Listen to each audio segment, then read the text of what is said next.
How are you doing, Felix? And hello, Beebs. Hi. How have you been since I last saw you? Wait, I hear Abba. Do you? Oh my gosh, is this Abba? Hold on. Okay, it might be. I just put on an instrumental sleep mix playlist. Previously, it was playing the How to Train Your Dragon soundtrack. Hi, Beebs. How are you doing? Hi. Now I'm officially Goid. Good even. No, it's Goid now. Goid. Ain't nothing wrong with that. Right? I was pleasantly surprised also. No matter what I... Oh, it's finally staying centered now. I kept pressing the center, avatar button, and it would still look to the left. I'm not trying to side-eye you guys, I swear. Hard to decide. Both are good. Right? Okay, we Goid. Yes, it's official. Another fun day of restreams. You're the best. Honestly, we low-key owe you our life. Hi, Smooth Brain. Welcome on in. Hi, my dear. How are you? So you guys, Kogure-san and I are having a hard time deciding. Do you think we should start with Winnie the Pooh or Dr. Seuss? Hi, Leo. How are you? Hi.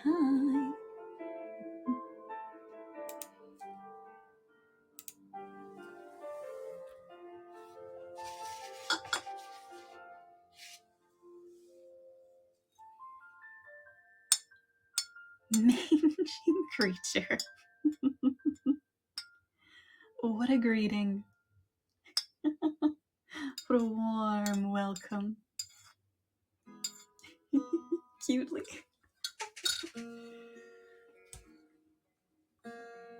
I need to know the title of today's story later. I'll let you know. I'll say it as we go, and then I can also put it on Twitter later. Which Dr. Seuss? I was thinking we'd start with One Fish, Two Fish, but I mean, we could read pretty much anything. Is there a Dr. Seuss story you'd prefer?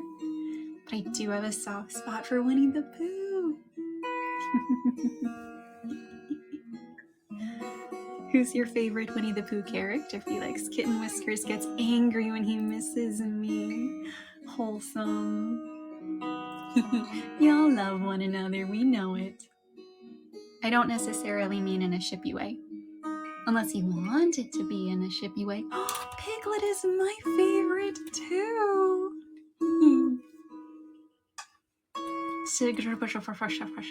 Agreed, yes. Seemed like an appropriate reaction, I think.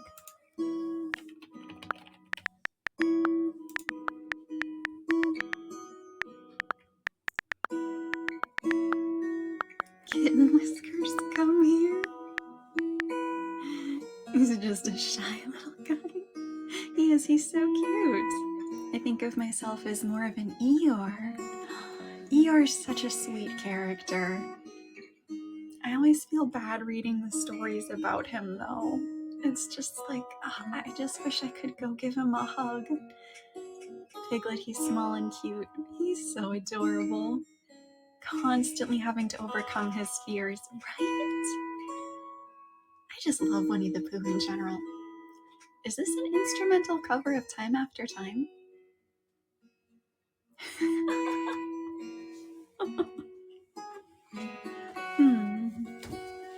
Okay, well, I kind of feel like we might want to start with Winnie the Pooh. Arasaka, hi. Welcome on in. We're about to start a Winnie the Pooh story.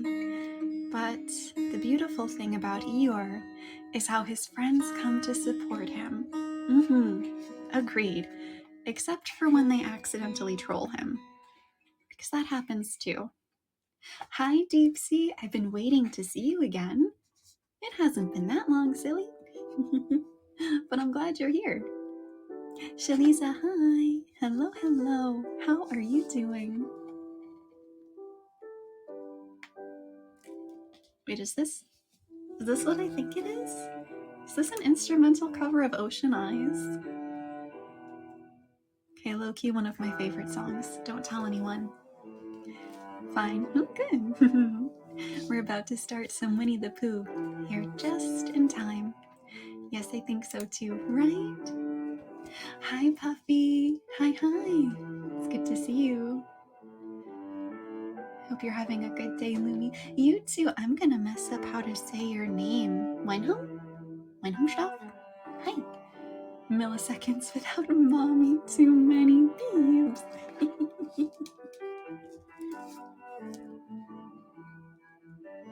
She's cute and I love her design. Leave me alone. You're so sweet. My art mama really spoils me. Okay, well, since Piglet was mentioned first, why don't we start with a story about Piglet and then Eeyore? Does that sound okay, you guys? And her voice. You're sweet. Wenham is fine. Wenham? I'm still gonna mess it up. I'm so sorry. Honestly, I'd mispronounce my own name if I didn't catch myself. Yes. Okay, perfect. Let's see. Sounds good. Perfect. Okay. Which story?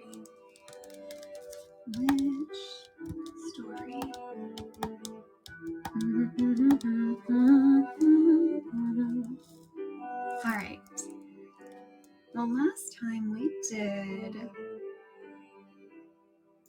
Piglet meets a heffalump, so this time we'll do Piglet is entirely surrounded by water.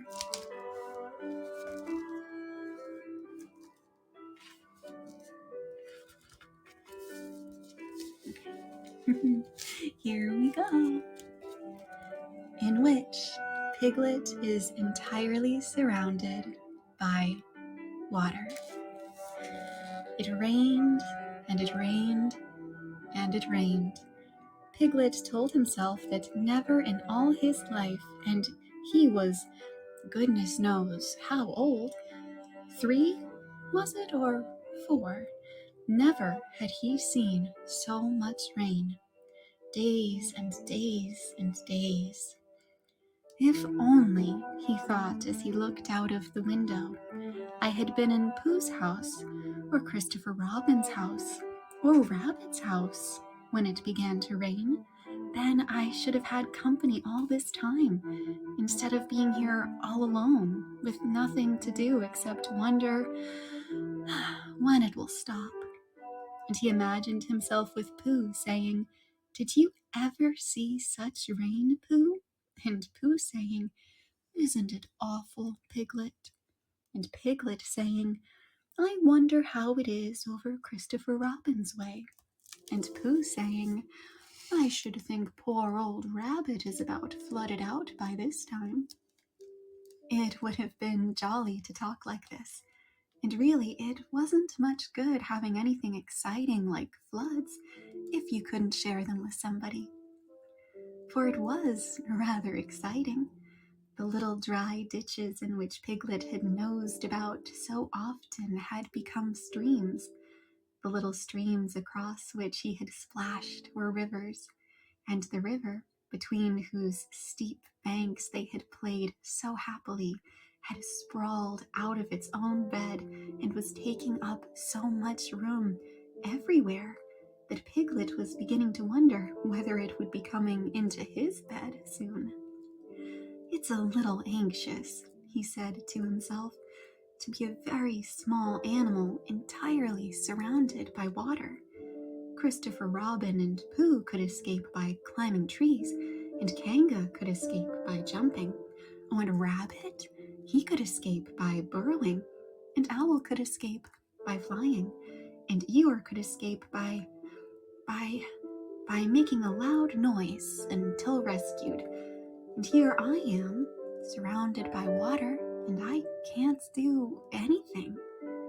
It went on raining, and every day the water got a little higher, until now it was nearly up to Piglet's window, and still he hadn't done anything. Hi, Mofungos, welcome back. It's good to see you. We're reading some Winnie the Pooh. There's Pooh, he thought to himself. Pooh hasn't much brain, but he never comes to any harm. Thank you for the heart. That's so sweet. He does silly things and they turn out right. There's Owl. Owl hasn't exactly got a brain, but he knows things. He would know the right thing to do when surrounded by water. Oh, there's Rabbit.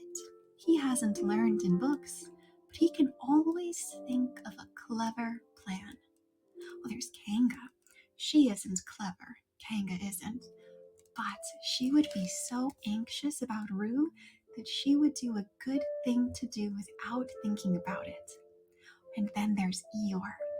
And Eeyore is so miserable anyhow that he wouldn't mind about this. But I wonder, what would Christopher Robin do? I have to see this story art. You definitely should look it up. It's so cute. So comfy. Yay, beats. Then suddenly he remembered a story which Christopher Robin had told him about a man on a desert island who had written something in a bottle and thrown it into the sea. And Piglet thought that if he wrote something in a bottle and threw it in the water, perhaps somebody would come and rescue him. He left the window and began to search his house, all of it that wasn't underwater, and at last he found a pencil and a small piece of dry paper and a bottle with a cork to it. And he wrote on one side of the paper, "Help," signed Piglet, in parentheses, me. And on the other side, "It's me, Piglet. Help, help." Then he put the paper in the bottle, and he corked the bottle up as tightly as he could, and he leaned out of his window as far as he could lean without falling in, and he threw the bottle as far as he could throw. Splash! And in a little while, it bobbed up again on the water, and he watched it floating slowly away in the distance until his eyes ached with looking. And sometimes he thought it was the bottle, and sometimes he thought it was just a ripple on the water. And then suddenly he knew that he would never see it again, and that he had done all that he could do to save himself. This line is so cute, right? So now, he thought, somebody else will have to do something, and I hope they'll do it soon, because if they don't, I shall have to swim, which I can't. So I hope they do it soon. And then he gave a very long sigh and said, I wish Pooh were here. It's so much more friendly with two. When the rain began, Pooh was asleep. It rained and it rained and it rained, and he slept and he slept and he slept. He had had a tiring day.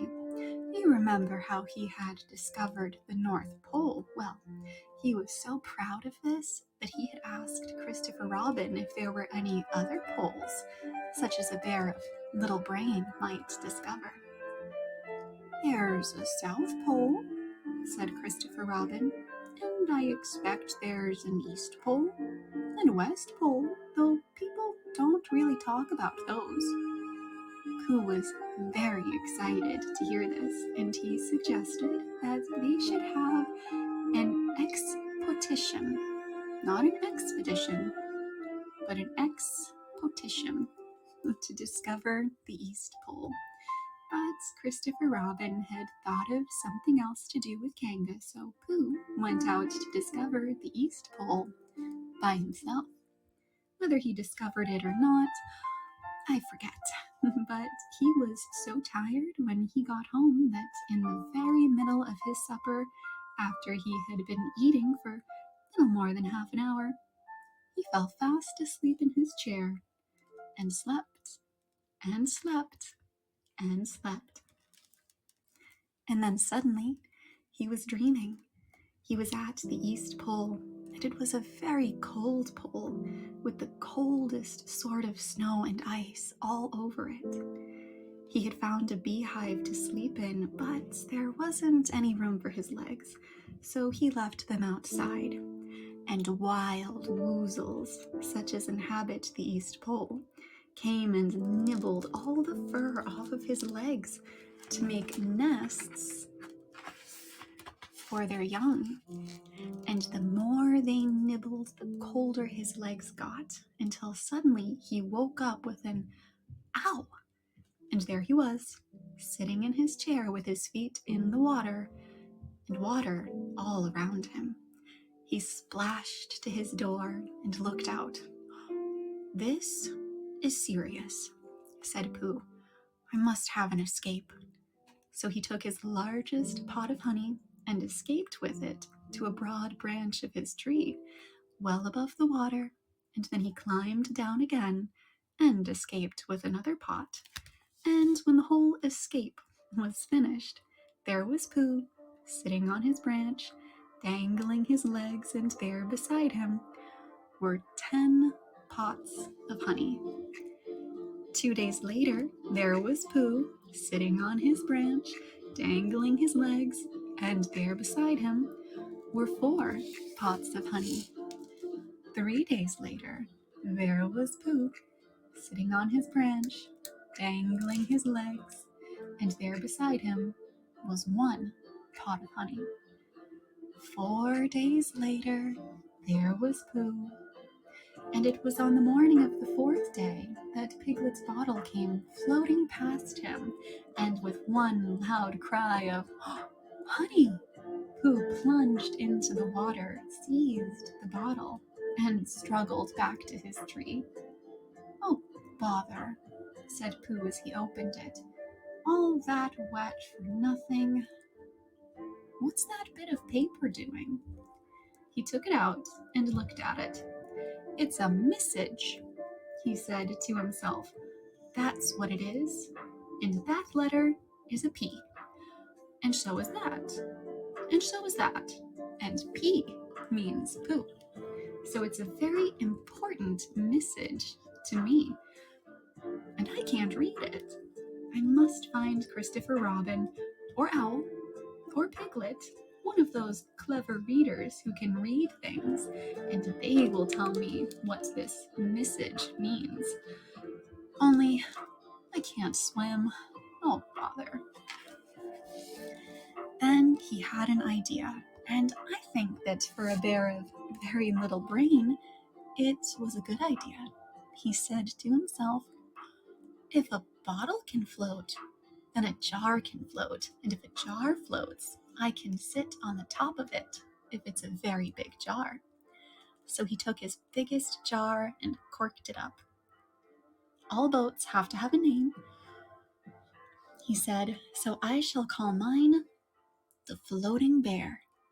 And with these words, he dropped his boat into the water and jumped in after it. For a little while, Pooh and the Floating Bear were uncertain as to which of them was meant to be on top, but after trying 1 or 2 different positions, they settled down with the Floating Bear underneath and Pooh triumphantly astride it, paddling vigorously with his feet. Christopher Robin lived at the very top of the forest. It rained and it rained and it rained, but the water couldn't come up to his house. It was rather jolly to look down into the valleys and see water all around. But it rained so hard that he stayed indoors most of the time. And, well, he thought about things. Every morning he went out with his umbrella and put a stick in the place where the water came up to. And every next morning he went out and couldn't see his stick anymore. So he put another stick in the place where the water came up to, and then he walked home again. And each morning he had a shorter way to walk than he had the morning before. On the morning of the 5th day, he saw the water all around him and knew that for the first time in his life, he was on a real island, which was very exciting. It was on this morning that Owl came flying over the water to say, "How do you do?" to his friend Christopher Robin. "I say, Owl," said Christopher Robin, "isn't this fun? I'm on an island. The atmospheric conditions have been very unfavorable lately," said Owl. The what?" "It's been raining," explained Owl. "Oh yes," said Christopher Robin. "It has. The flood level has reached an unprecedented height." "The who?" "There's a lot of water about," explained Owl. "Oh yes," said Christopher Robin. "There is. However, the prospects are rapidly becoming more favorable. At any moment... Oh, have you seen Pooh?" "No. At any moment. I hope he's all right," said Christopher Robin. "I've been wondering about him. I expect Piglet's with him. Do you think they're all right, Owl?" "I expect so. You see, at any moment. Do go and see Owl, because Pooh hasn't got very much brain, and he might do something silly. I do love him so, Owl. Do you see?" "That's all right," said Owl. "I'll go. Back directly." And he flew off. In a little while, he was back again. "Pooh isn't there," he said. "Not there?" "Has been there. He's been sitting on a branch of his tree outside his house with 9 pots of honey, but he isn't there now." "Oh, Pooh," cried Christopher Robin, "where are you?" "Here I am," said a growly voice behind him. "Pooh Bear!" They rushed into each other's arms. "How did you get here, Pooh?" asked Christopher Robin when he was ready to talk again. "On my boat," said Pooh proudly. "I had a very important message sent me in a bottle, and owing to having got some water in my eyes, I couldn't read it. So I brought it to you, on my boat." With these proud words, he gave Christopher Robin the message. "Oh, but it's from Piglet," cried Christopher Robin when he read it. "Isn't there anything about Pooh in it?" asked Bear, looking over his shoulder. Christopher Robin read the message aloud. "Oh, are those P's for Piglet? I thought they were for Pooh's. We must rescue him at once. I thought he was with you, Pooh Bear.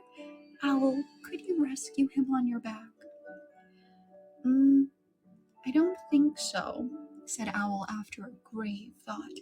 "It is doubtful if the necessary dorsal muscles..." "Oh, then would you fly to him at once and say that rescue is coming? And Pooh and I will think of a rescue and come as quick as ever we can. Oh, don't talk, Owl. Go on." And still thinking of something to say, Owl flew off. "Now then, Pooh," said Christopher Robin, "where is your boat?" "I ought to say," explained Pooh as they walked down to the shore of the island, "that it isn't just an ordinary sort of boat. Sometimes it's a boat, and sometimes it's more of an accident. It all depends." "Depends on what?" "On whether I'm on top of it or underneath it." "Oh, well, where is it?" "There," said Pooh, proudly pointing to the floating bear. It wasn't what Christopher Robin expected, and the more he looked at it, the more he thought what a brave and clever bear Pooh was, and the more Christopher Robin thought this, the more Pooh looked modestly down his nose and tried to pretend he wasn't. But it's too small for both of us, said Christopher Robin sadly. All for 3 of us with Piglet. That makes it smaller still. Oh, Pooh Bear, what shall we do? And then this bear, Pooh Bear, Winnie the Pooh, FOP, friend of Piglets, RC, Rabbit's companion, PD, Pole Discoverer, EC, and TF, Eeyore's comforter and tail finder. In fact, Pooh himself said something so clever that Christopher Robin could only look at him with mouth open and eyes staring, wondering if this was really the bear of very little brain whom he had known and loved so long. We might go in your umbrella, said Pooh. Huh?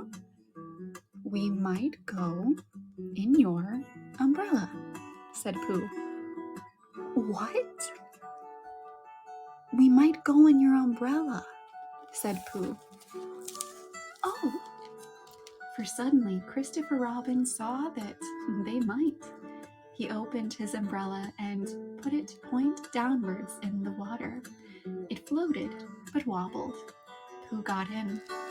Hi, Ricio. Welcome on in. We're reading Winnie the Pooh. He was just beginning to say that it was all right now when he found that it wasn't. So after a short drink, which he didn't really want, he waded back to Christopher Robin. Then they both got in together, and it wobbled no longer. First, sure. Hi, Sharky. It's good to see you again. Hi. We're reading Winnie the Pooh. I shall call this boat the Brain of Pooh, said Christopher Robin, and the Brain of Pooh set sail forthwith in a southwesterly direction, revolving gracefully. Is it because of no copyright? I hadn't given it much thought. Not going to lie to you.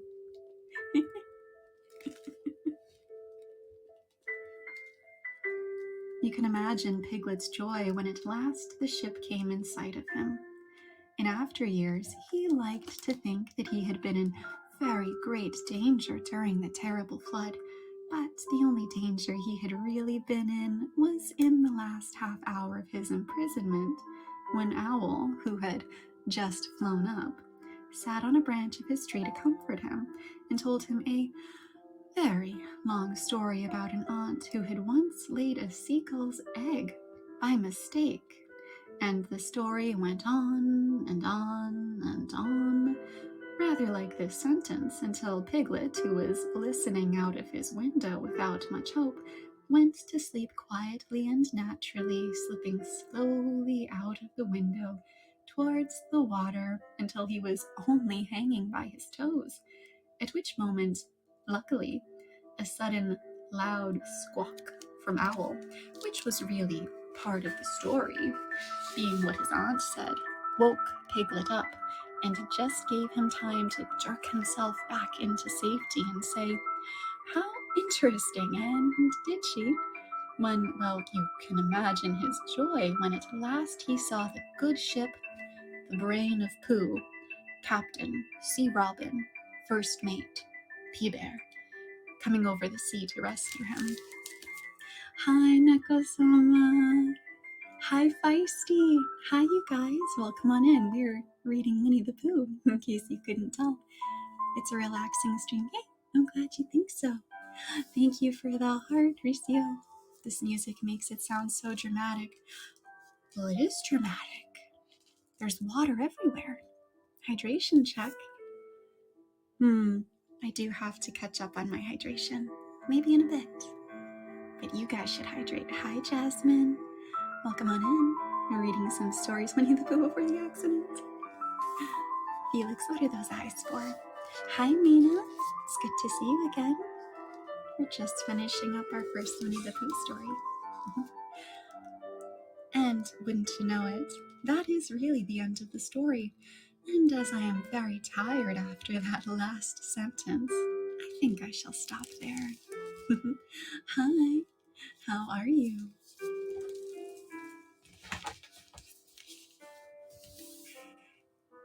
I love this because it's super relaxing at night. I try. Let's see. But I'm glad you're enjoying. Oh, okay. Bye-bye. Okay, so what do you guys think? Do you want to read a story about Eeyore? Or do you want to read Dr. Seuss and then do an Eeyore story? What do you feel like?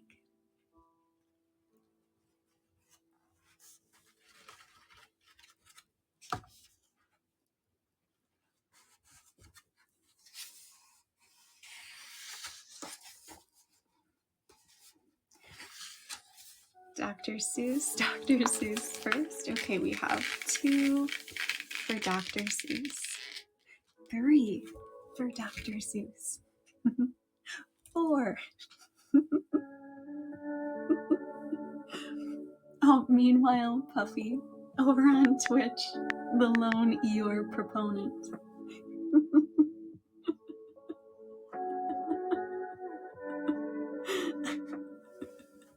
And there Beebs is rolling in.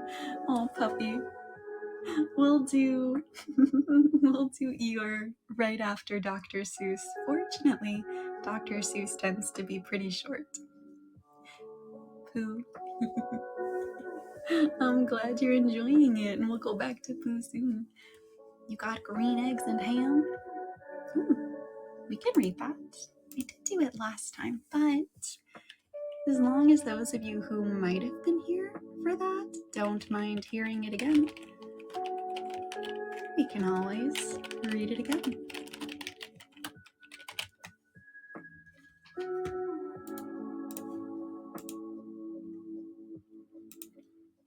I'll listen to whatever you want to read. I'll do my best then. Oh, if you did that already, then something else. I mean, it was a week ago.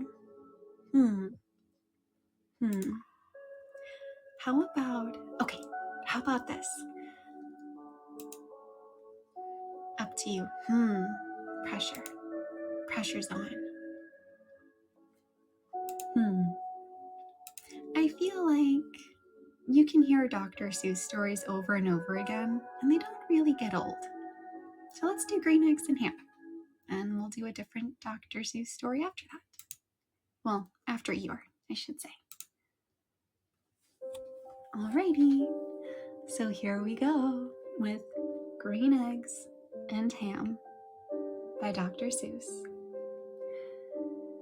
Bad Sam I am, bad Sam I am, I do not like bad Sam I am. Do you like green eggs and ham? I do not like them, Sam I am. I do not like green eggs and ham. Would you like them here or there? I would not like them here or there. I would not like them anywhere. I do not like green eggs and ham. I do not like them, Sam I am. Hi Rita, welcome on in. We are reading Green Eggs and Ham. Absolute bars, right? He knew what he was doing for sure. Would you like them in a house? Would you like them with a mouse? I thought it was Winnie the Pooh.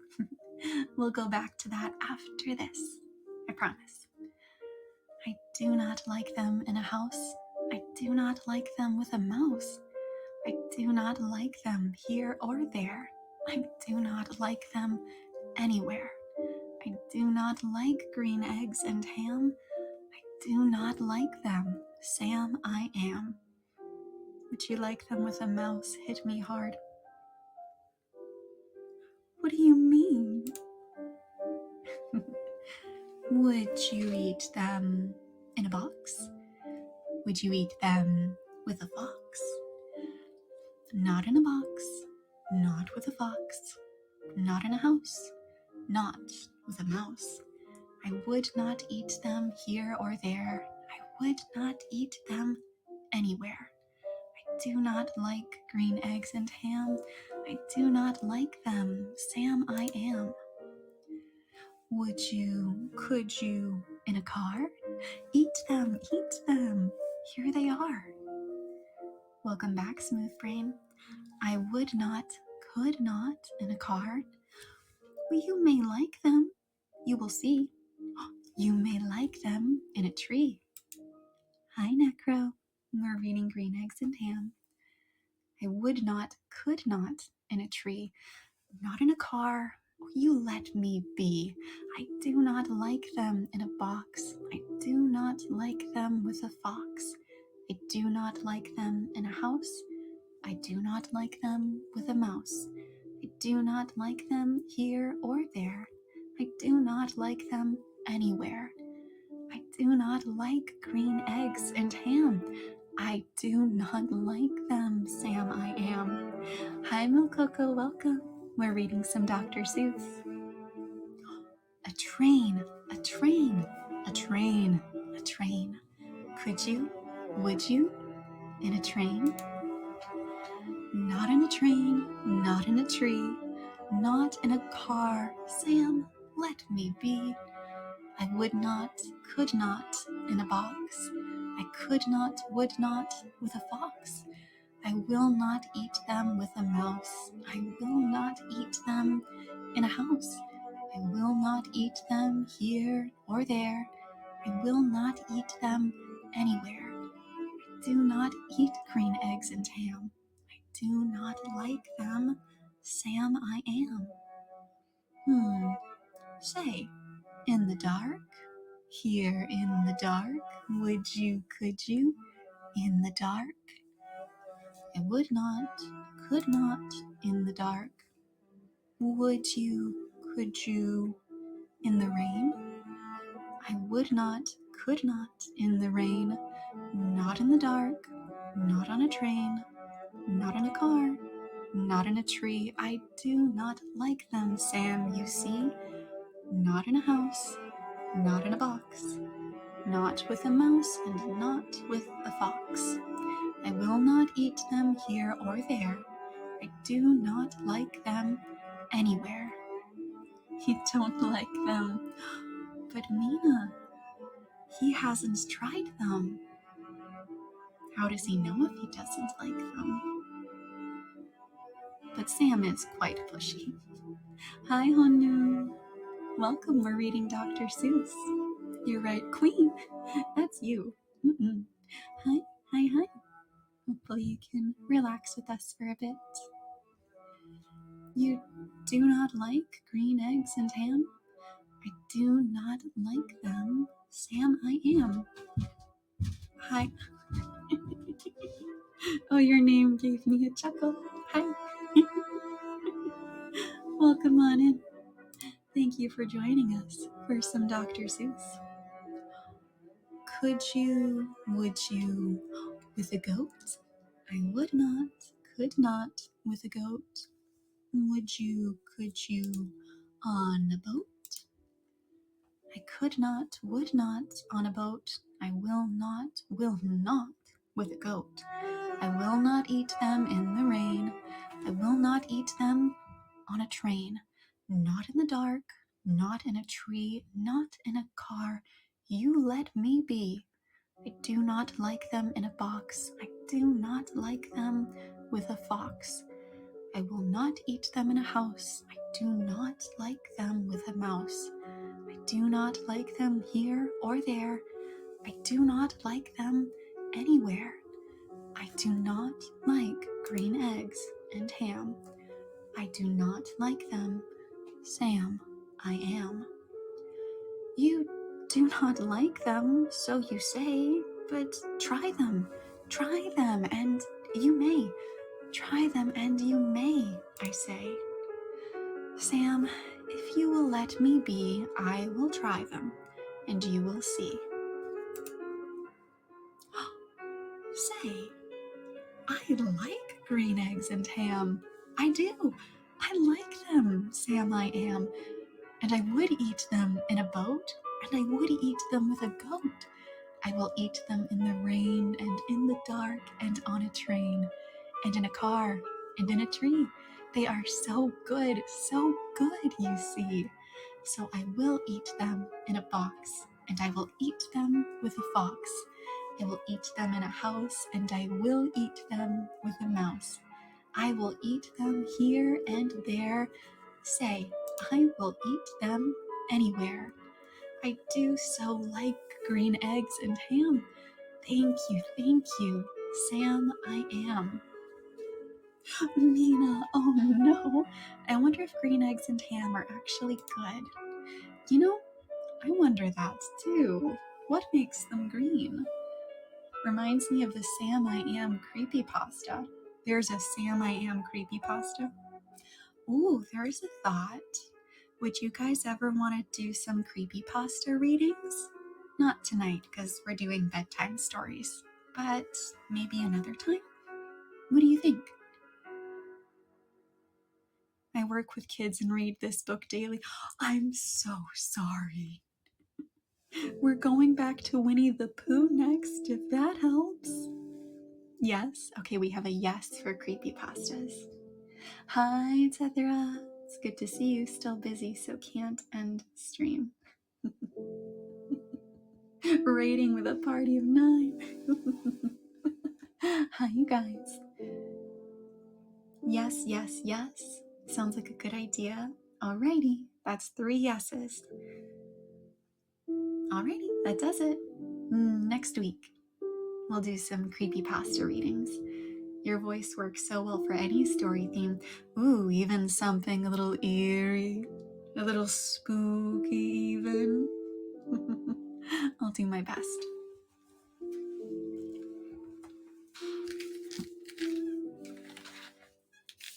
Okay. So what do you guys think? Do you think that Sam I Am was too pushy?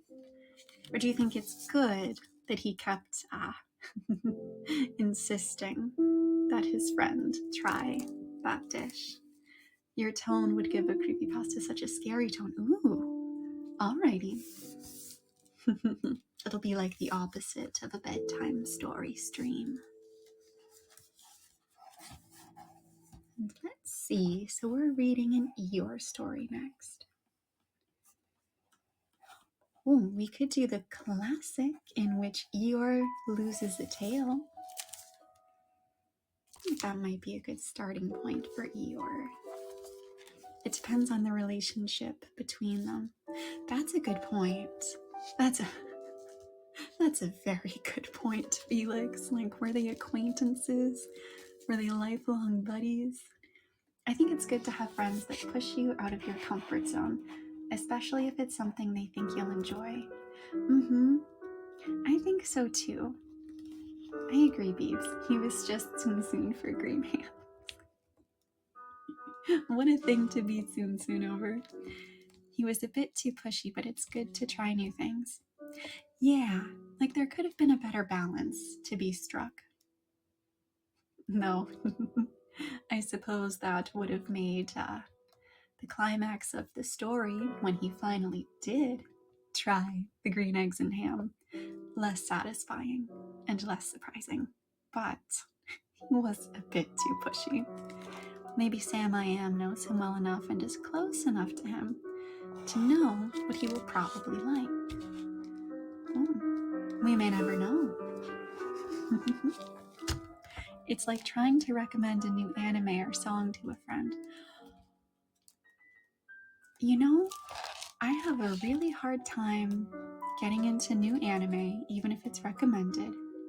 I can do song recommendations because it's only a few minutes, and I can always do food recommendations because it's just a few bites, and then if I don't like it, it's over. But I agree, the pitch is similar. Trying to get folks to try new things if they're not usually open to it can be a bit of a challenge.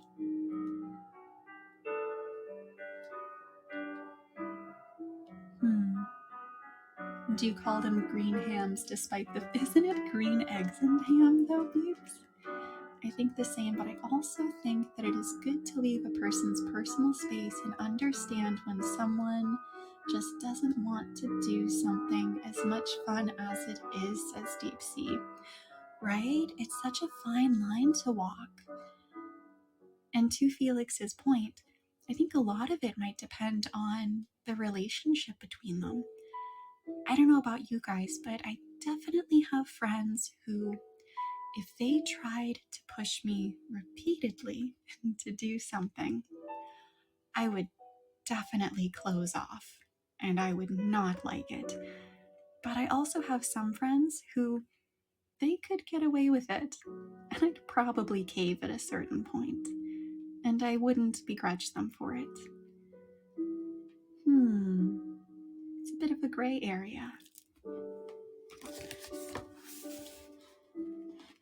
Hi, Zang. Hi. We're about to start a Winnie the Pooh story. You're just in time. Hi. Alrighty, friends. In which Eeyore loses a tail and Pooh finds one. Thanks for waiting for me. We knew you were coming. Thank you, Kokoro-san, for the pen light. Thank you for the pen light. Oh my goodness. The old gray donkey, Eeyore, thank you for another pen light, stood by himself in a thistly corner of the forest, his front feet well apart, his head on one side, and thought about things. Sometimes he thought sadly to himself, why?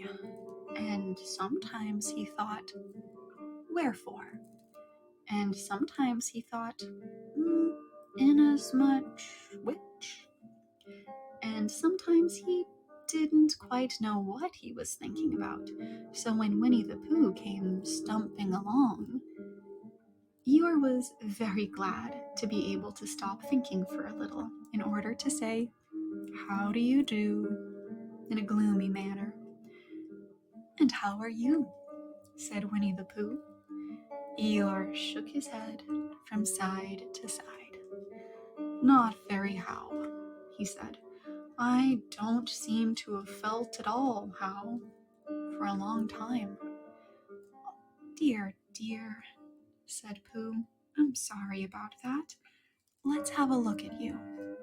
So Eeyore stood there, gazing sadly at the ground, and Winnie the Pooh walked all around him once. Why, what's happened to your tail? He said in surprise.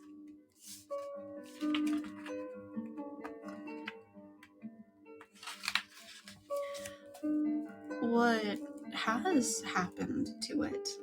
Said Eeyore. It isn't there. Are you sure? Well, either a tail is there or it isn't there. You can't make a mistake about it. And yours isn't there. Then what is it? Nothing.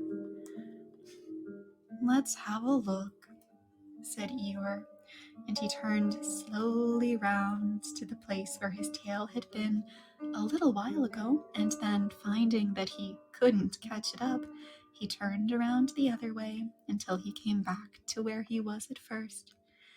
And then he put his head down and looked between his front legs, and at last he said, with a long, sad sigh, I believe you're right.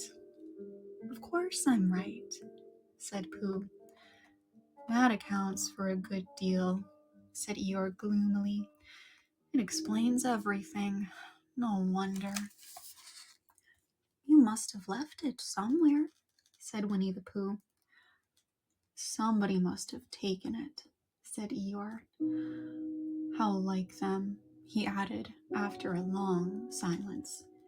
Pooh felt that he ought to say something helpful about it, but didn't quite know what, so he decided to do something helpful instead. Eeyore, he said solemnly, I, Winnie the Pooh, will find your tail for you. Thank you, Pooh, answered Eeyore. You're a real friend, said he. Not like some. So Winnie the Pooh went off to find Eeyore's tail. It was a fine spring morning in the forest as he started out. Little soft clouds played happily in a blue sky, skipping from time to time in front of the sun as if they had come to put it out, and then sliding away suddenly so that the next might have its turn. Through them and between them the sun shone bravely, and a copse which had worn its furs all year round seemed old and dowdy beside the green lace which the beeches had put on so prettily. Through the copse and spinney marched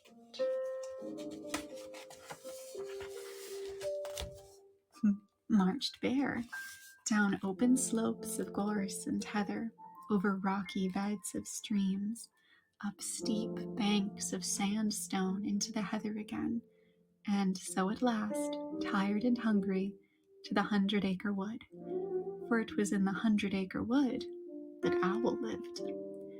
And if anyone knows anything about anything, said Bear to himself, it's Owl who knows something about something, he said, or my name's not Winnie the Pooh, which it is. So there you are. Owl lived at the Chestnuts, an old-world residence of great charm, which was grander than anybody else's, or seemed so to Bear, because it had both a knocker and a bell pull. Underneath the knocker there was a notice which said, Please ring if an answer is required. Please ring if an answer is required, perhaps. Underneath the bell pull there was a notice which said, Please knock if an answer is not required. Or perhaps, please knock if an answer is not required. These notices had been written by Christopher Robin, who was the only one in the forest who could spell.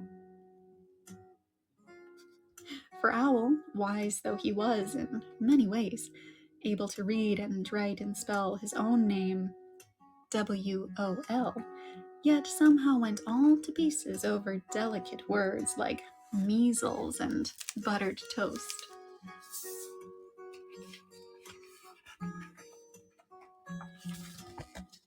Winnie the Pooh read the two notices very carefully, first from left to right, and afterwards, in case he had missed some of it, from right to left.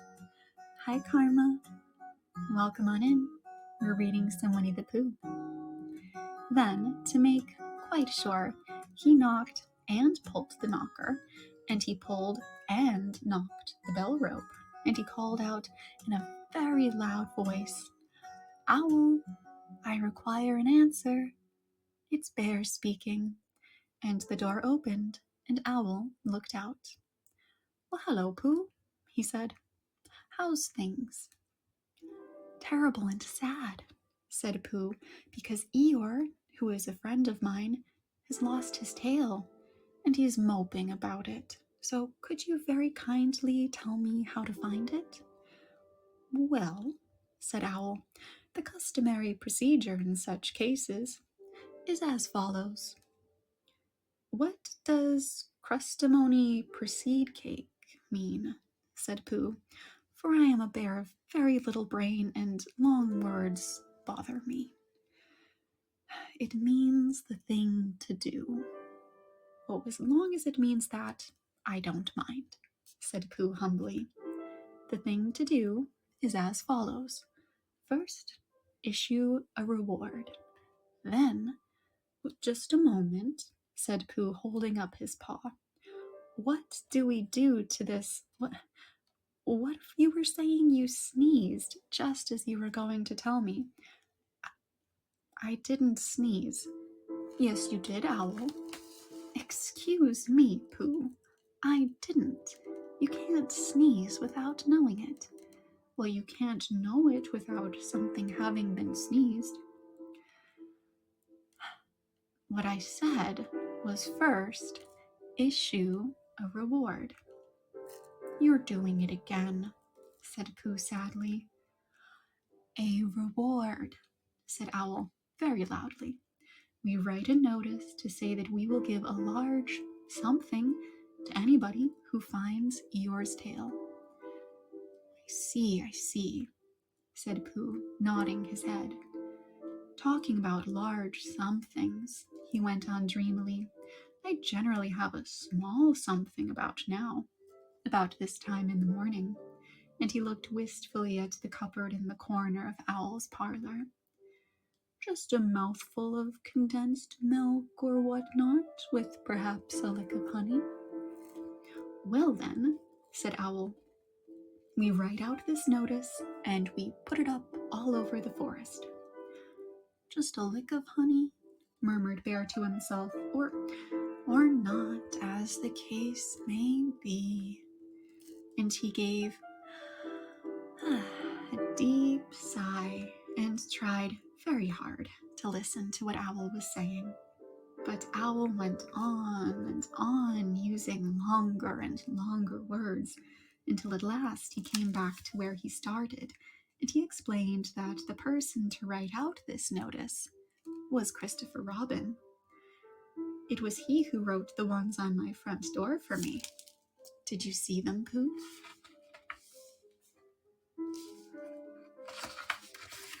For some time now, Pooh had been saying yes and no in turn with his eyes shut to all that Owl was saying, and having said yes, last time he said no, not at all now, without really knowing what Owl was talking about. Hi, Shuku. Welcome on in. We are reading Winnie the Pooh. Didn't you see them? Said Owl, a little surprised. Come and look at them now. So they went outside, and Pooh looked at the knocker and the notice below it, and he looked at the bell rope and the notice below it, and the more he looked at the bell rope, the more he felt that he had seen something like it somewhere else, sometime before. Handsome bell rope, isn't it? Said Owl. Pooh nodded. It reminds me of something, he said, but I can't think what. Where did you get it? I just came across it in the forest. It was hanging over a bush, and I thought at first somebody lived there, so I rang it, and nothing happened. And then I rang it again, very loudly, and it came off in my hand. And as nobody seemed to want it, I took it home and... Owl, said Pooh solemnly, you made a mistake. Somebody did want it. Who? Eeyore. My dear friend Eeyore. He was fond of it.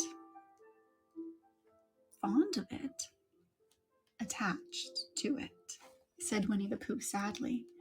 So with these words he unhooked it and carried it back to Eeyore. And when Christopher Robin had nailed it on its right place again, Eeyore frisked about the forest, waving his tail so happily that Winnie the Pooh came over all funny and had to hurry home for a little snack of something to sustain him. And wiping his mouth half an hour afterwards, he said to himself proudly, Who found the tail? I, said Pooh, at 1:45, only it was 11:15, really. I found the tail.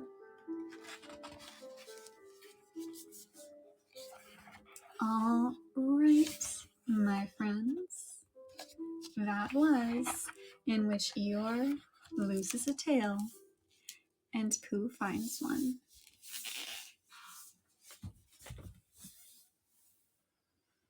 How is everyone holding up? Are we sleepy? This is so comfy. Yay! I'm glad you think so, Beebs. Very good. Good puppy. I'm the comfiest right now. Oh, Kokoro-san, thank you for the heart.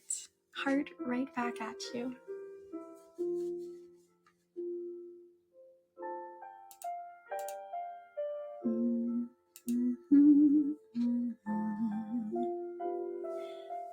So, I was thinking that we could keep alternating and we'd jump back into some Dr. Seuss. Is that okay?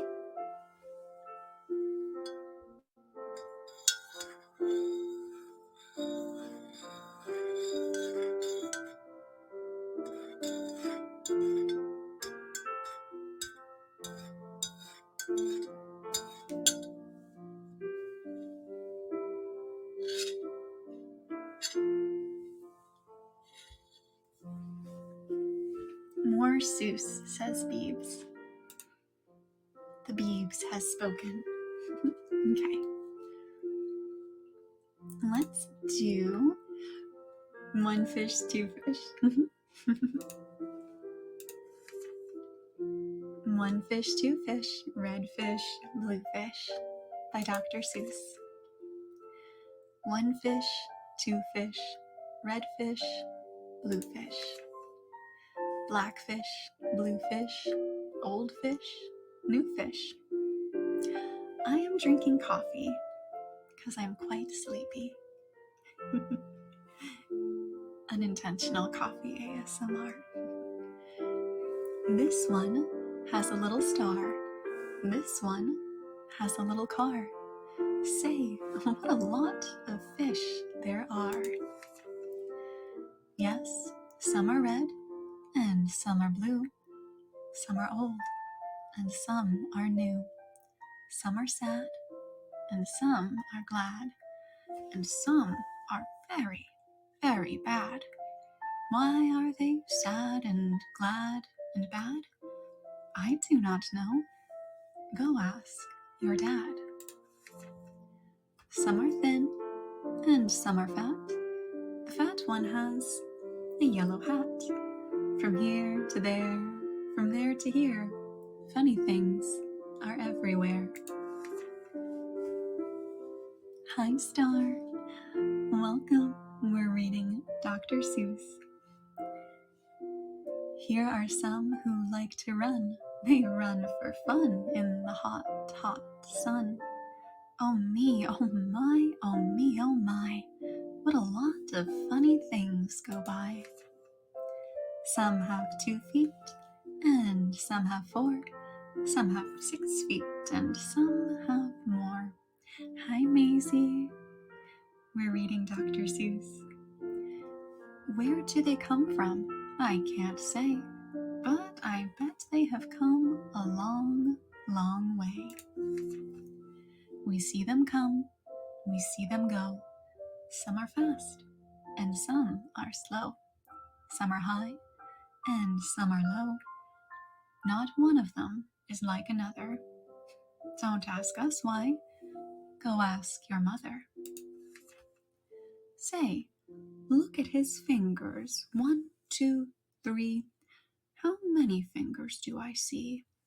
1, 2, 3, 4, 5, 6, 7. What is this music?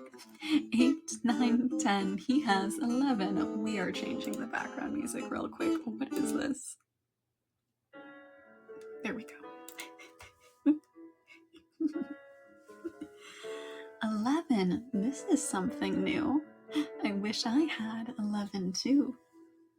That's what I get for putting on a random playlist. Sorry, you guys. Bump, bump, bump. Did you ever ride a wump? We have a wump with just 1 hump. But we know a man called Mr. Grump. Mr. Grump have a 7 hump wump. So, if you like to go bump, bump, just jump on the hump of the wump of Gump. Who am I? My name is Ned. I do not like my little bed. This is no good. This is not right. My feet stick out of bed all night. Wumpa Gump. And when I pull them in, oh dear, my head sticks out of bed up there. We like our bike, it is made for three. Our Mike sits up and back, you see. We like our Mike, and this is why Mike does all the work when the hills get high. Hello there, Ned. How do you do?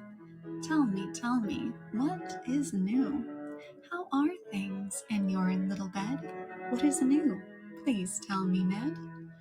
I do not like this bed at all. A lot of things have come to call. A cow, a dog, a cat, a mouse. Oh, what a bed. Oh, what a house. Oh dear, I cannot hear. Will you please come over near? Will you please look in my ear? There must be something there, I fear. Say, look, a bird was in your ear, but he is out, so have no fear. Again your ear can't hear, my dear. My hat is old, my teeth are gold. I have a bird I like to hold. My shoe is off, my foot is cold. My shoe is off, my foot is cold. I have a bird I like to hold. My hat is old, my teeth are gold, and now my story is all told. We took a look. We saw a nook. On his head he had a hook. On his hook he had a book. On his book was how to cook. We saw him sit and try to cook. He took a look at the book on the hook. But a nook can't read, so a nook can't cook. So, what good to a nook is a hook cookbook? The moon was out, and we saw some sheep. We saw some sheep take a walk in their sleep. By the light of the moon, by the light of the star, they walked all night from near to far. I would never walk. I would take a car. Sounds funny. This is definitely one of the sillier stories. I do not like this one so well. All he does is yell, yell, yell. I will not have this one about. When he comes in, I put him out. This one is quiet as a mouse. I like to have him in the house. At our house, we open cans. We have to open many cans, and that is why we have a Zans. A Zans for cans is very good. Have you a Zans for cans? You should. I like to box. How I like to box. So every day, I box a gox.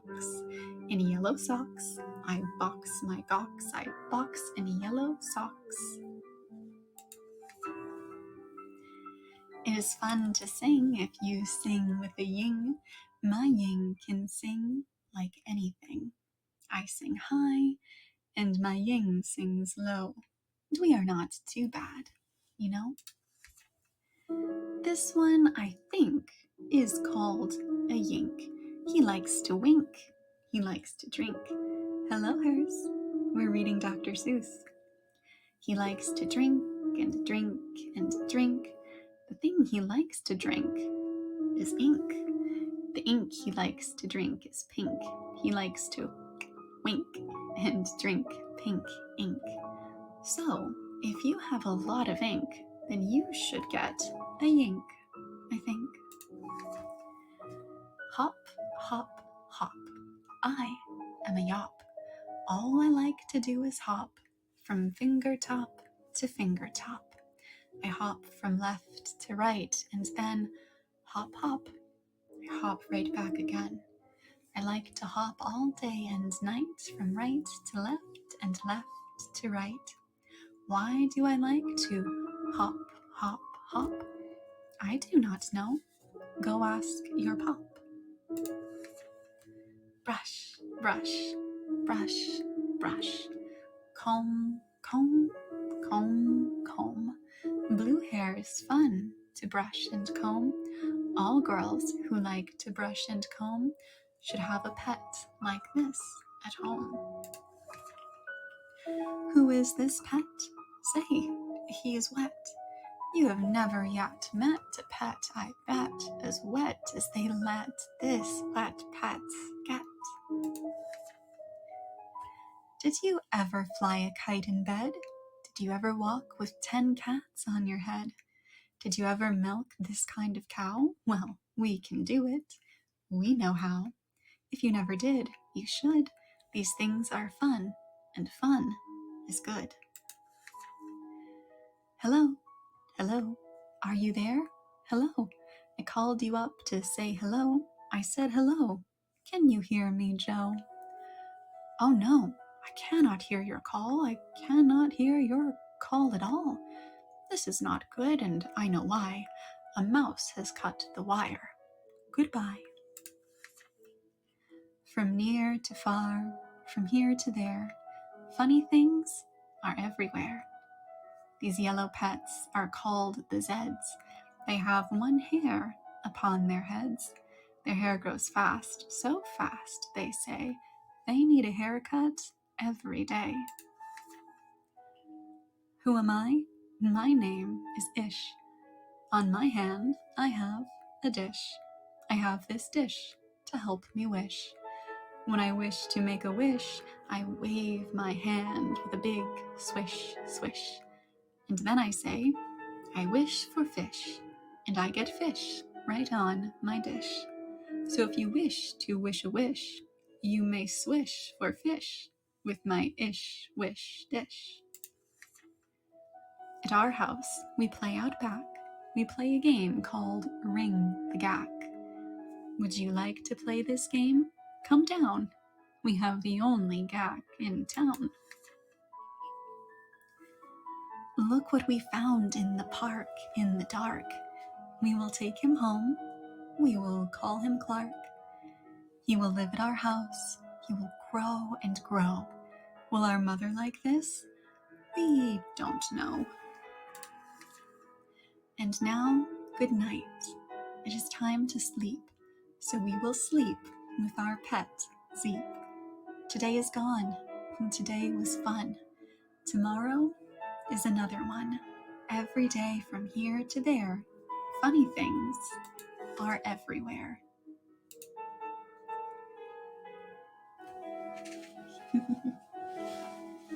And that was one fish, two fish, red fish, blue fish.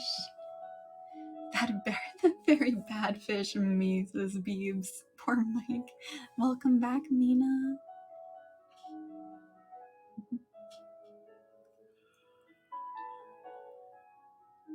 I'm making myself sleepy.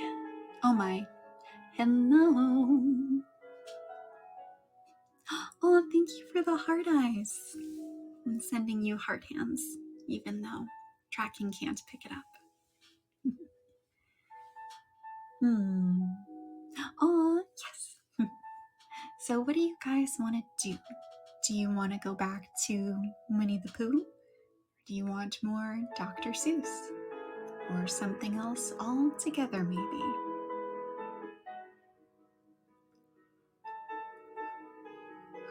That rhymed. Part of it did.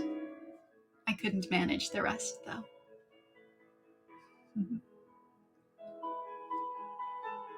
Winnie the Pooh. Okay. Who is your favorite Winnie the Pooh character?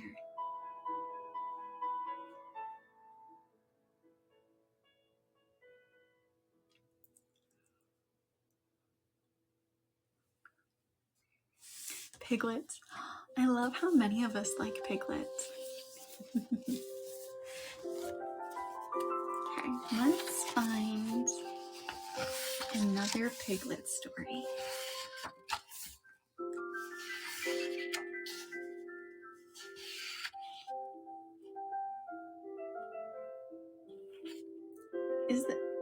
Is this an instrumental cover of Piano Man? Hold up. This is... What is happening? Absolutely not. Look, no offense to Billy Joel, but That is not my favorite song by him. Beebs, it is. Could you please read the owner's manual from a 1989 Chrysler? I mean, I imagine that would put some of you to sleep. It does sound like it. Good song. You know, there's a time and a place for it.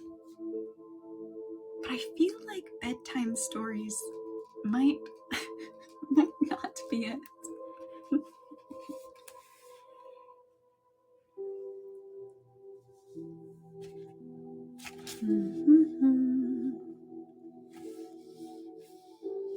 Let's see.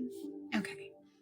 How about in which Piglet does a very grand thing?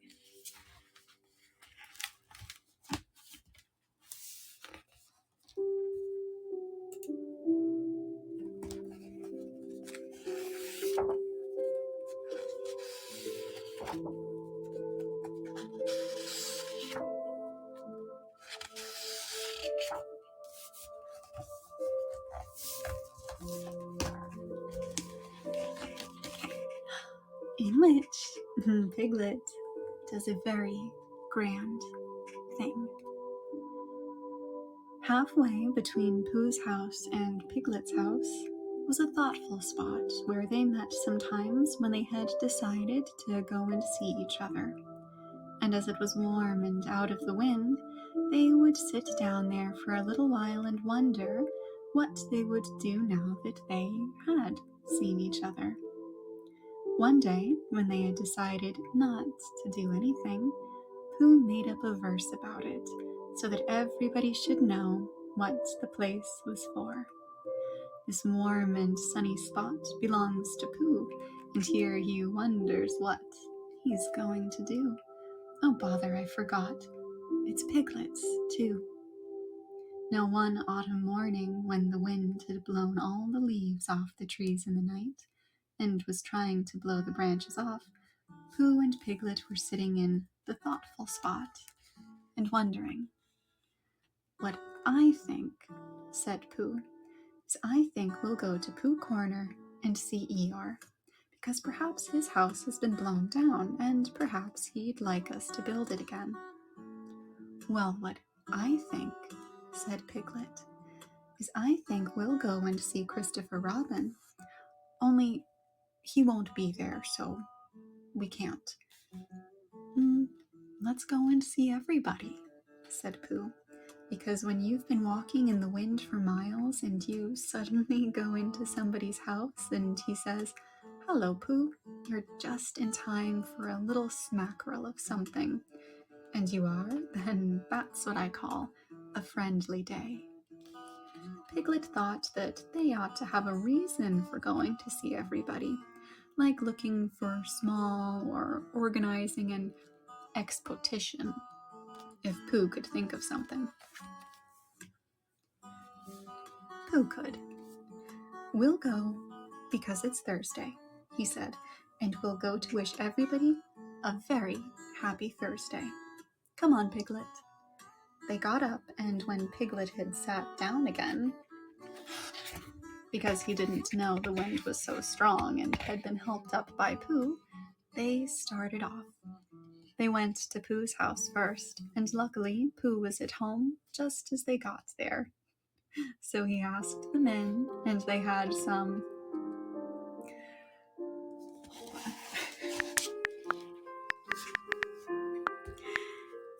Okay. Yep, this is Mad World.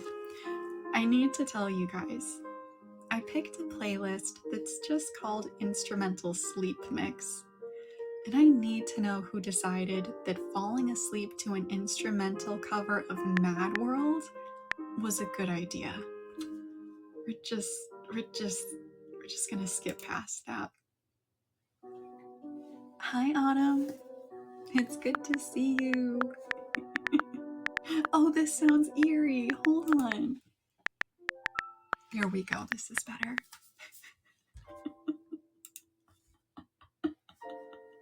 I'm too like to fall asleep crying. Autumn. Autumn, right as you come in, you're just like, same. Same, yeah. Oh my gosh. Sorry, you guys.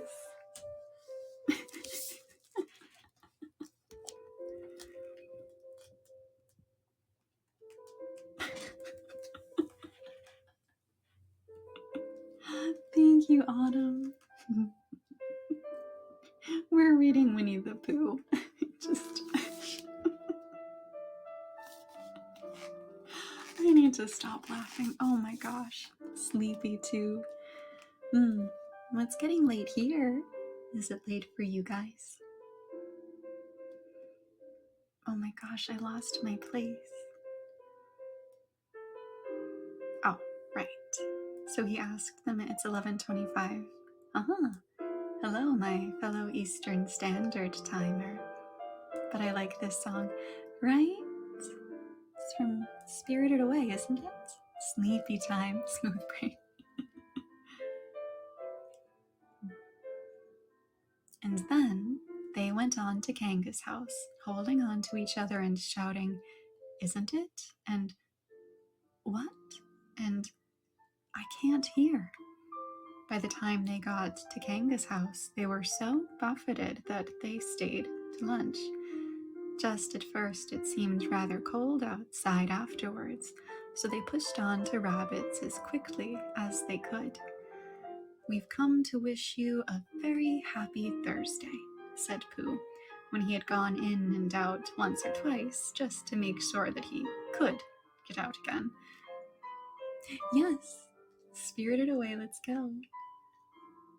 "Why, what's going to happen on Thursday?" asked Rabbit, and when Pooh had explained, and Rabbit, whose life was made up of important things, said, "Oh, I thought you'd really come about something." They sat down for a little, and by Pooh and Piglet went on again. The wind was behind them now, so they didn't have to shout. "Rabbit's clever," said Pooh thoughtfully. "Yes," said Piglet. "Rabbit's clever. And he has brain." "Yes," said Piglet. "Rabbit has brain." There was a long silence. "I suppose," said Pooh, "that's why he never understands anything." Beeps.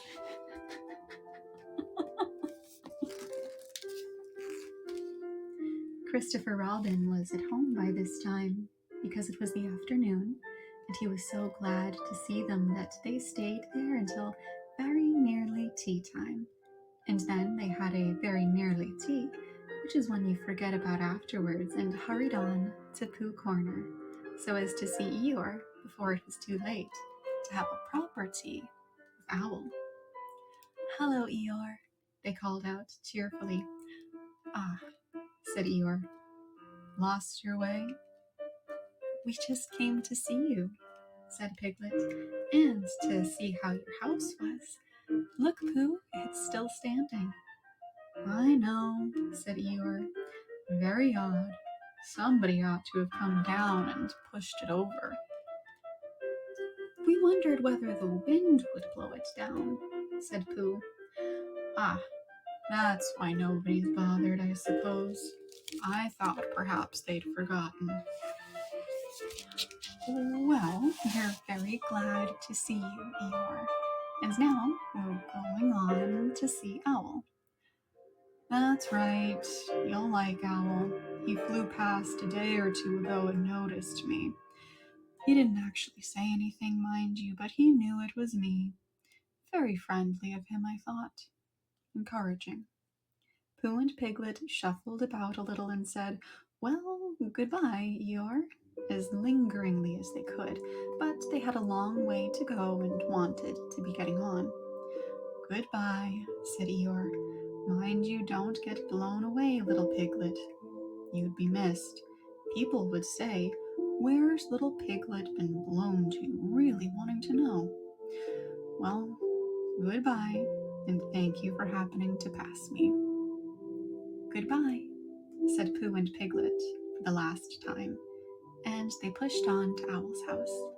The wind was against them now, and Piglet's ears streamed behind him like banners as he fought his way along. "Welcome back, Mina." And it seemed hours before he got them into the shelter of the 100-acre wood, and they stood up straight again to listen, a little nervously, to the roaring of the gale among the treetops. "Supposing a tree fell down, Pooh, when we were underneath it?" "Supposing it didn't," said Pooh after careful thought. Piglet was comforted by this, and in a little while they were knocking and ringing very cheerfully at Owl's door. "Hello, Owl," said Pooh. "I hope we're not too late for—" "Oh, I mean, how are you, Owl? Piglet and I just came to see how you were, because it's Thursday." "Sit down, Pooh. Sit down, Piglet," said Owl kindly. "Make yourselves comfortable." They thanked him and made themselves as comfortable as they could.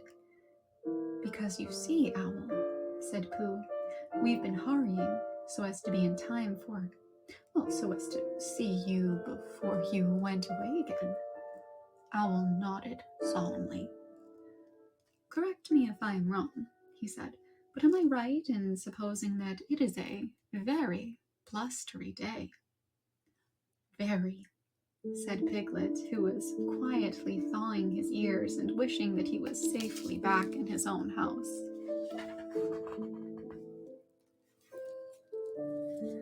"I thought so," said Owl. "It was on just such a blusterous day as this that my Uncle Robert, a portrait of whom you see upon the wall, Piglet, while returning in the late forenoon from a—" "What's that?" There was a loud, cracking noise. "Look out!" cried Pooh. "Mind the clock out of the way, Piglet! Oh, Piglet, I'm falling on you!" "Help!" cried Piglet. Pooh's side of the room was slowly tilting upwards, and his chair began sliding down on Piglet's.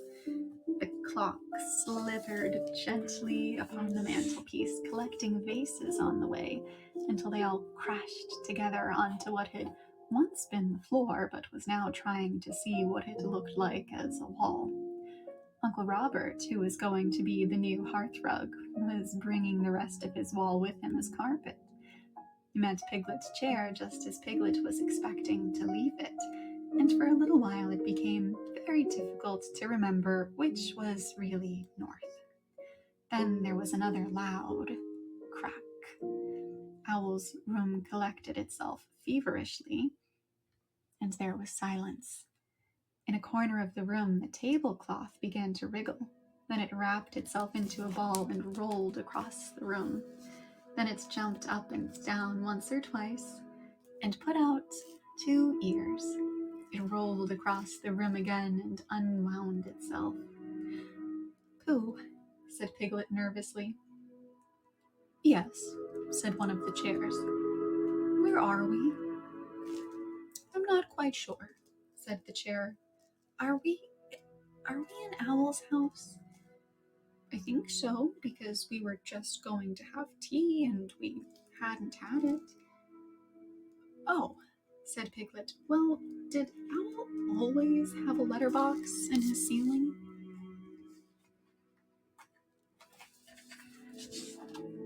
"Has he?" "Yes, look." "I can't," said Pooh. "I'm face downwards under something, and that, Piglet, is a very bad position for looking at ceilings." "Well, he has, Pooh. Perhaps he's changed it," said Pooh. "Just for a change." There was a disturbance behind the table in the other corner of the room, and Owl was with them again. "Ah, Piglet," said Owl, looking very much annoyed. "Where's Pooh?" "I'm not quite sure," said Pooh. Owl turned at his voice and frowned at as much of Pooh as he could see. "Pooh," said Owl severely, "did you do that? Welcome back, Maisie." "No," said Pooh humbly. "I don't think so." "Then who did?" I think it was the wind, said Piglet. I think your house is blown down. Oh, is that it? I thought it was Pooh. No, said Pooh, bouncing around. I hope you're having a good time visiting everyone. If it was the wind, said Owl, considering the matter, then it wasn't Pooh's fault. No blame can be attached to him. These kind words, he flew up to look at his new ceiling. And I have a message. Whatever could it be? Piglet, called Pooh in a loud whisper. Lulu loves you to bits and pieces. You didn't hear that from me. Well, if you happen to see Lulu again, could I trouble you to let her know that I love her to bits and pieces too? Hi, Raccoon. It's good to see you again. We're reading some Winnie the Pooh. Thanks, Maisie. Piglet leaned down to him. Yes, Pooh? What did he say was attached to me? No, he said he didn't blame you. Oh, I thought he meant... Oh, I see. Owl, said Piglet, come down and help Pooh. Owl, who was admiring his letterbox, flew down again. Together they pushed and pulled at the armchair, and in a little while Pooh came out from underneath and was able to look around him again. Well, said Owl, this is a nice state of things. What are we going to do, Pooh? Can you think of anything? Asked Piglet. Well, I had just thought of something, said Pooh. It was just a little thing I thought of. She wants me to tell you she loves you so much and she's sorry you guys are overlapping. She has bad storms in the area. I hope she's okay. I'm sorry that I'm missing her. Thank you for playing messenger. I appreciate you.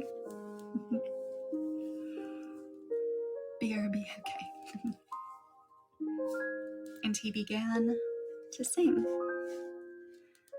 I lay on my chest and I thought it best to pretend I was having an evening rest.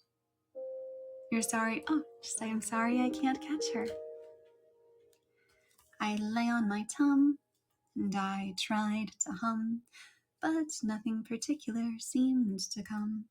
My face was flat on the floor, and that is all very well for an acrobat. But it doesn't seem fair to a friendly bear to stiffen him out with a basket chair. And a sort of squoze which grows and grows is not too nice for his poor old nose. And a sort of squatch is much too much for his neck and his mouth and his ears and such. Hi, Karma. That was all, said Pooh. Owl coughed in an unadmiring sort of way and said that if Pooh was sure that was all, they could now give their minds to the problem of escape. Because, said Owl, we can't go out by what used to be the front door. Something's fallen on it. But how else can you go out? Asked Piglet anxiously. That is the problem, Piglet, to which I am asking Pooh to give his mind. I see, Maisie. I'll be safely away. Whatever do you mean? Pooh sat on the floor, which had once been a wall, and gazed up at the ceiling, which had once been another wall, with a front door in it, which had once been a front door, and tried to give his mind to it. Could you fly up to the letter box with Piglet on your back? He asked. No, said Piglet quickly. No, he couldn't. Owl explained about the necessary dorsal muscles. He had explained this to Pooh and Christopher Robin once before, and he had been waiting ever since for a chance to do it again, because it is a thing which you can easily explain twice before anybody knows what you're talking about. Because you see, Owl, If we could get Piglet into the letterbox, he might squeeze through the place where the letters come and climb down the tree and run for help. Piglet said hurriedly that he had been getting bigger lately and couldn't possibly as much as he would like to. And Owl said that he had had his letterbox made bigger lately in case he got bigger letters. And perhaps Piglet might. And Piglet said, but you said the necessary you-know-whats wouldn't. And Owl said, oh, no, they won't. So it's no good thinking about it.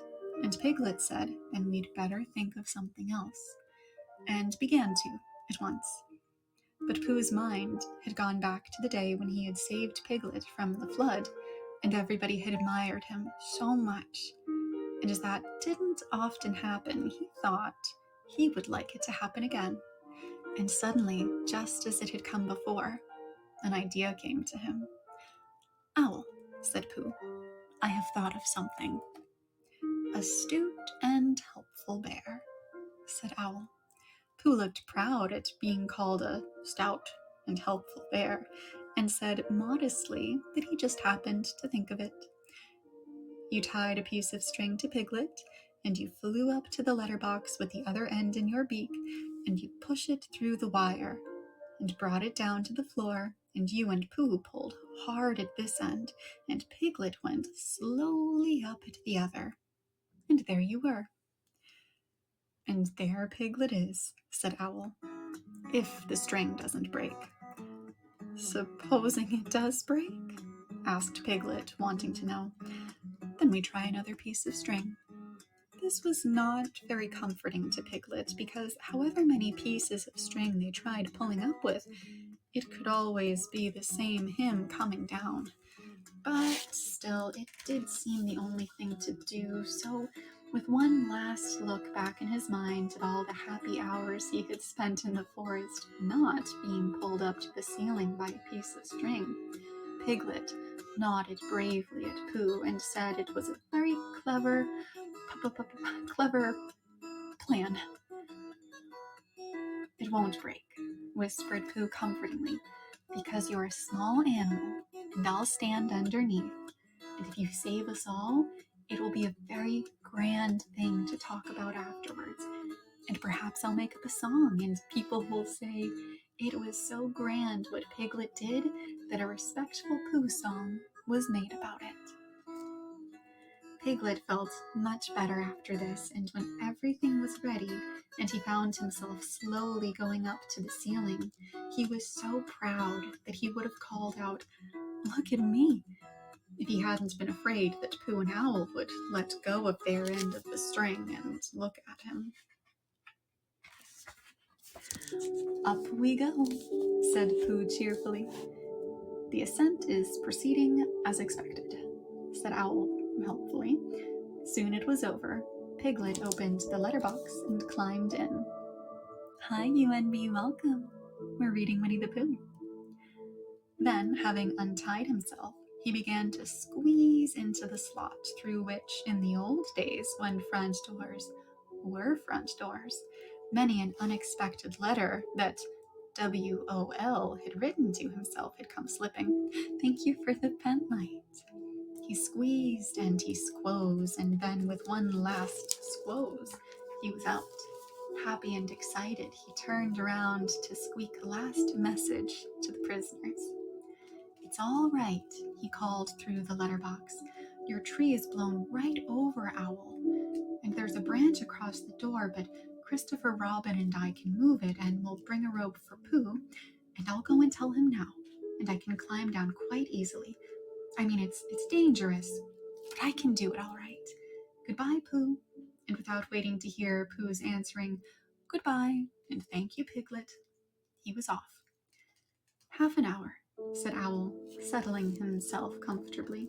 That will just give me time to finish that story I was telling you about my Uncle Robert, a portrait of whom you see underneath you.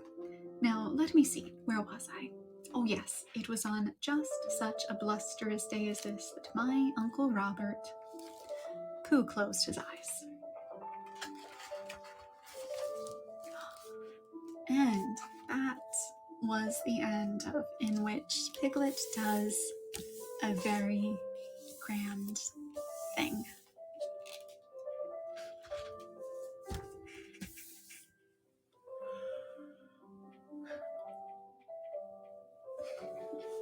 How is everyone holding up?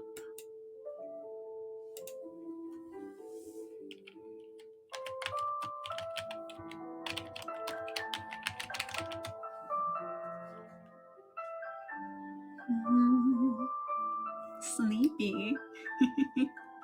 Is it nap time?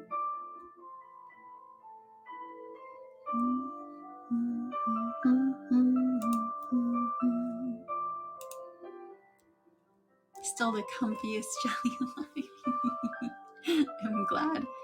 Maximum comfy. I'll be sleeping good tonight. Yay! Yay! I hope you do sleep well. Well, we have about 15 minutes to go. Whatever shall we do?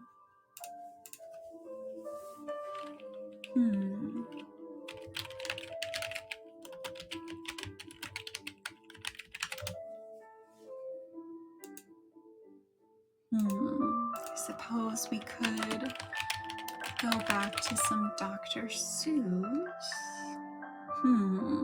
Ponder, ponder, ponder, ponder.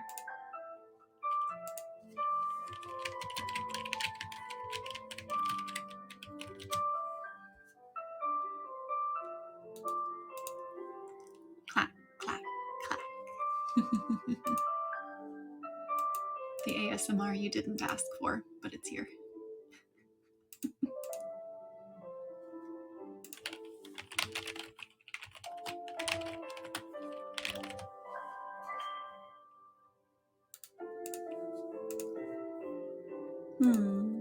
Let's see. Oh, just enough time to read the entire owner's manual, beeps. You know what? Did you guys ever read The Rainbow Fish when you were little? That was one of my favorite stories as a little girl. And I mean, yes, Shuku knows what I'm talking about, yes. But, I mean, we are all a little jellyfishy here. So, what better way to end us off than with something in the ocean? Yes, it's a classic, right? So good. All the fishies. Alrighty. The rainbow fish. Far out in the sea lived a fish. No ordinary fish, however. He was the most beautiful fish in the entire ocean. His scales shimmered with all the colors of the rainbow. The other fish liked his colorful scales and called him Rainbow Fish. Come on, play with us, Rainbow Fish. Is this Kiss from More? Oh my gosh, it is. Okay. It was Beeps. It was an instrumental cover of Kisses. What is happening right now? Come on, play with us, Rainbow Fish. But Rainbow Fish was proud and swam past them. A little blue fish swam along behind him. Rainbow Fish, wait for me.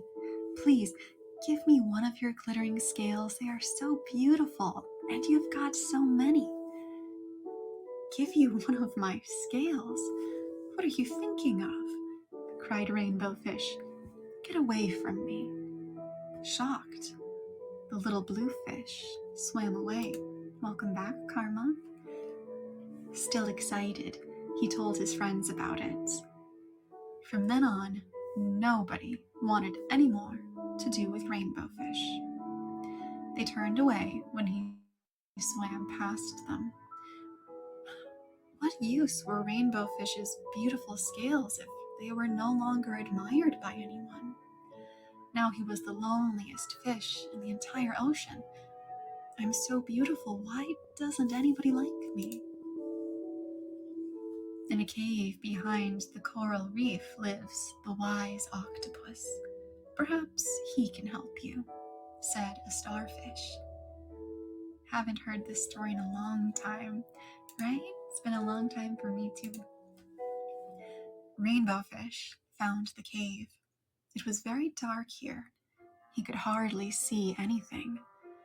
Then suddenly he saw 2 glowing eyes. I have been expecting you, said the octopus in a deep voice. Listen to my advice. Give every fish one of your glittering scales. Then you may not be the most beautiful fish in the ocean, but you will be happy again. Give away my scales? My beautiful glittering scales? Thought Rainbow Fish, horrified. Never! No, how could I be happy without them? Lulu! Hello! We are reading Rainbow Fish. My power went out. No!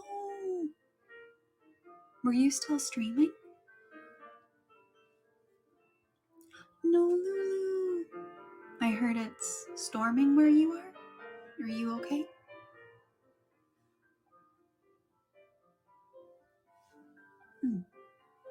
As long as you're okay. That's what's most important.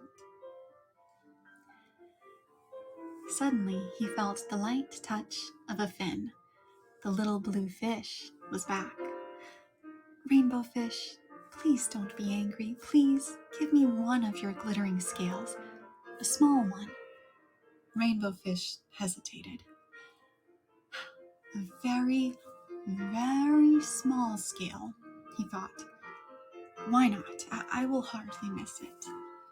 Rainbow Fish carefully pulled off the very smallest of his glittering scales. Here, I'll give you this one, but now leave me in peace. Thank you very much, burbles the little blue fish excitedly. You are kind, Rainbow Fish. Rainbow Fish felt quite strange. The little blue fish darted through the water with his glittering scale. Soon Rainbow Fish was surrounded by other fish. All of them wanted to have a glittering scale.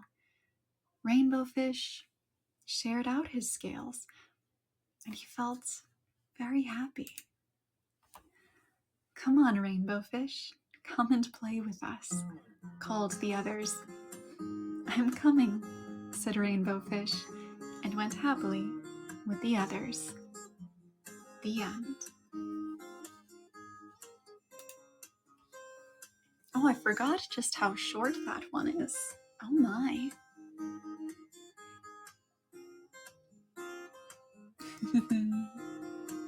I loved the physical copy because I don't know if you guys remember, but the really pretty scales were all shimmery and kind of shiny in the physical book.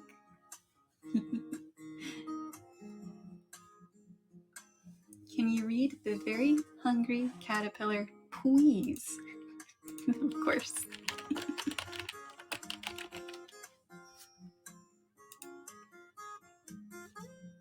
This song. Yeah, there's weird things happening right now, Kogore-san. I wish I had a copy. Sure, it's online. As in, you could order it. Namori Neko, hello. We're about to read The Very Hungry Caterpillar. You are just in time. So, of course, The Very Hungry Caterpillar by Eric Carle. I would feel a little silly though. If it makes you feel any better, I may have ordered some children's books for streaming. The only one that I had beforehand was my collection of Winnie the Pooh stories from when I was a little girl. Onegai muscle, oh my gosh.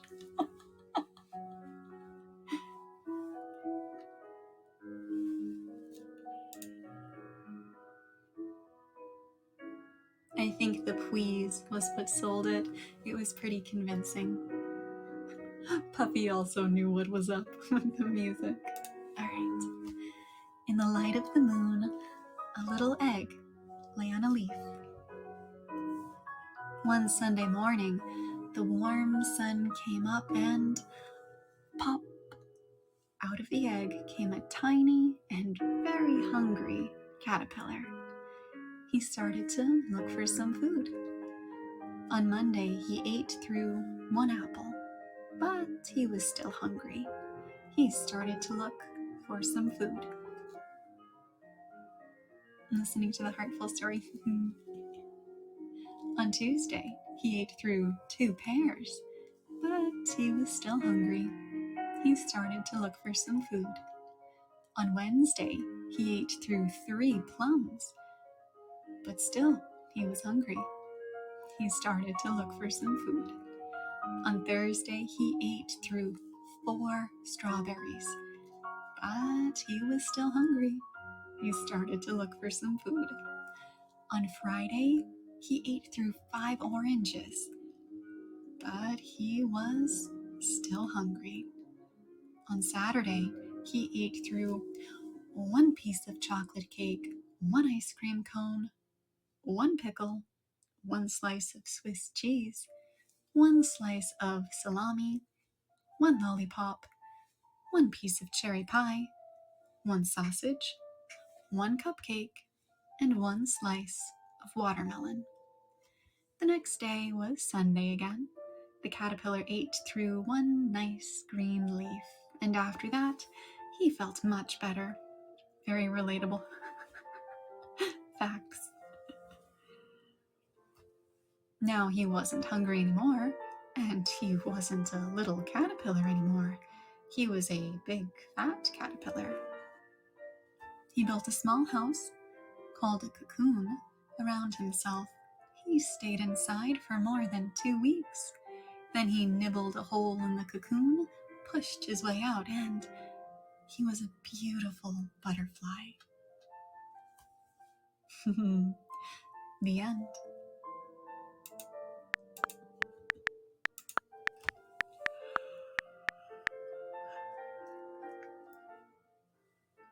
I like that one. It's so sweet.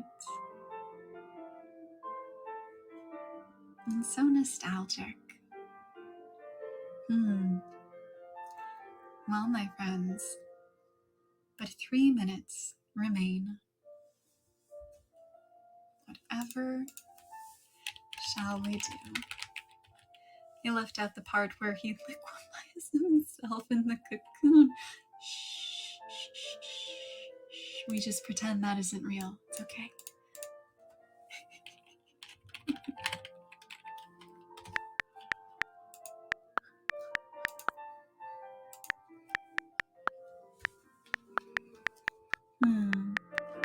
Would you all begrudge me if I were to end us off on Jabberwocky from Alice's Adventures in Wonderland?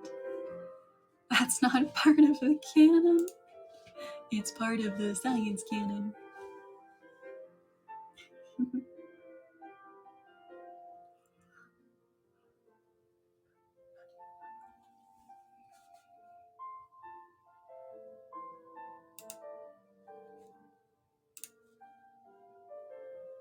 Jabberwocky sounds great. Yay! Okay. It's one of my favorites. Once upon a time, I had it all memorized. Alas, my jellyfish memory doesn't work that well anymore. So, of course, Jabberwocky by Lewis Carroll. 'Twas brillig, and the slithy toves did gyre and gimble in the wabe. All mimsy were the borogoves, and the mome raths outgrabe. Beware the Jabberwock, my son, the jaws that bite, the claws that catch. Beware the Jubjub bird, and shun the frumious Bandersnatch. He took his vorpal sword in hand, long time the manxome foe he sought. So rested he by the Tum-Tum tree, and stood a while and thought. And as an uffish thought he stood, the Jabberwock with eyes of flame came whiffling through the tulgey wood, and burbled as it came. 1, 2, 1, 2, and through the vorpal blade went snicker-snack. He left it dead, and with its head he went galumphing back. And hast thou slain the Jabberwock? Come to my arms, my beamish boy. Oh, Farabage's the day, Callooh, Calais. He chortled in his joy. 'Twas brillig, and the slithy toves did gyre and gimble in the wabe. All mimsy were the borogoves, and the mome raths outgrabe.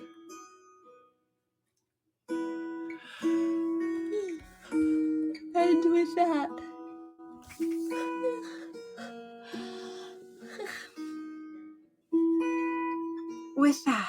it is midnight here. I don't know about you guys. Sugar, thank you. Thank you for the heart. So, thank you everyone for spending some time with me. I am too eepy to comprehend the words, but Mom's soothing voice is nice. I'm glad you enjoyed regardless. Oh, thank you, Crocodile-san. Thank you. Hopefully you're not too sleepy now that the day is, in the afternoon for you. But thank you everyone for spending some time with me. If you are still feeling awake, I bet some of my gen mates are still streaming or are about to, so definitely spend some time with them too.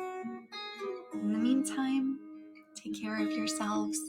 I'll be back tomorrow for some Theater Thursday. I'm doing jazz hands. I know you can't see it. This is very soothing. Yay, peeps. Oh, you're welcome, Puffy. I'm glad you enjoyed. All right, everyone. Take care. Bye, Smooth Brain. You're welcome. Thank you for the bye. Bye, you guys. See you soon.